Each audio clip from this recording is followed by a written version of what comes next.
ഏതായാലും ഈ കാറ്റിന്റെ ശക്തി കുറഞ്ഞതും ദിശ മാറിയതുമൊക്കെയാണ് മലയോര മേഖലകളിൽ മഴ കുറയാൻ കാരണമാകുന്നത്. പടിഞ്ഞാറൻ തെക്ക് പടിഞ്ഞാറൻ കാറ്റാണ് സാധാരണ കാലവർഷത്തിൽ ശക്തമായി വീശുന്നത്. എന്നാൽ വടക്ക് പടിഞ്ഞാറൻ കാറ്റാണ് ഇത്തവണ വീശിയത് കേട്ടോ.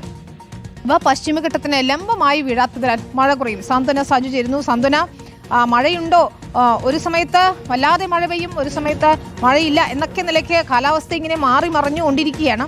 സാങ്കേതികമായ പല കാര്യങ്ങളും പറയാനുണ്ട്. പക്ഷെ ഇതൊക്കെ നമ്മുടെ നിത്യജീവിതത്തിന്റെ ആശ്രയിച്ചിരിക്കുന്നു.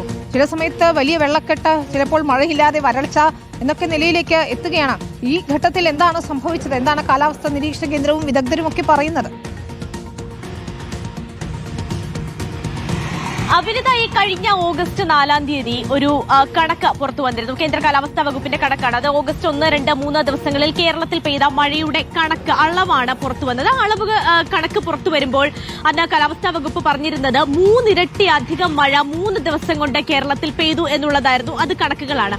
ആ കണക്കുകൾ നമ്മുടെ മുന്നിൽ നിൽക്കുമ്പോൾ തന്നെയാണ് വിനിത, ഈ കാലവർഷകാലത്ത് നമ്മൾക്ക് 21% മഴക്കുറവുണ്ട് എന്നുള്ള ഒരു കണക്ക് കൂടി നമ്മളുടെ മുന്നിൽ നിൽക്കുന്നത്. കാലവർഷകാലം എന്ന് പറയുമ്പോൾ ജൂൺ 1 മുതൽ ഈ ഓഗസ്റ്റ് 11 വരെയുള്ള ദിവസത്തെ കണക്കുകൾ നോക്കുമ്പോഴാണ് 21% മഴക്കുറവ് ഈ ഒരു കാലവർഷകാലത്ത് നേരിടുന്നുണ്ട് എന്നുള്ള കാര്യം കാലാവസ്ഥാ വകുപ്പ് വ്യക്തമാക്കുന്നത്.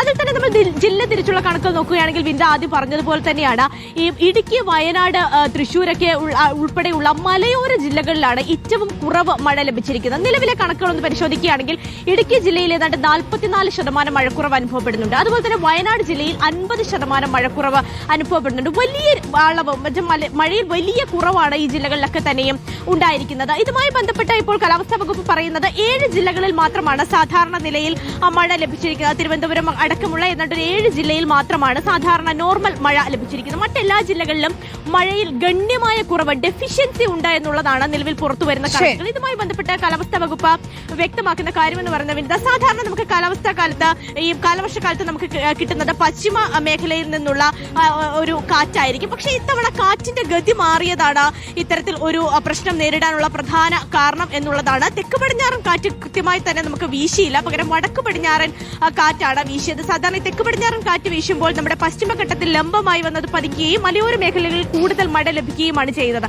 പക്ഷെ ഇത്തവണ അത് ഉണ്ടായില്ല. മറിച്ച് ഈ ഇടനാടുകളിലും അതുപോലെ തന്നെ തീരപ്രദേശങ്ങളിലുമാണ് കൂടുതൽ മഴ ലഭിച്ചത്. പണ്ട് സോഷ്യൽ സയൻസ് ടെക്സ്റ്റ് ബുക്കിൽ നമ്മൾ ഈ തെക്ക് പടിഞ്ഞാറൻ കാലവർഷം എങ്ങനെ ഉണ്ടാകുന്നു, അതിന്റെ ഗുണഫലങ്ങൾ എന്ത്, ദോഷം എന്ത്, വടക്ക് പടിഞ്ഞാറൻ കാറ്റ് എങ്ങോട്ട് വീശുന്നു എന്നൊക്കെ പഠിച്ചിട്ടുണ്ട്. പക്ഷെ അതിന്റെ ഒരു ഇമ്പാക്ട് എന്താണെന്ന് നമ്മൾ നിത്യജീവിതത്തിൽ അനുഭവിച്ചുകൊണ്ടിരിക്കുക കൂടിയാണ്. സാന്ത്വന അതിന്റെ വിശദാംശങ്ങൾ നൽകുകയായിരുന്നു.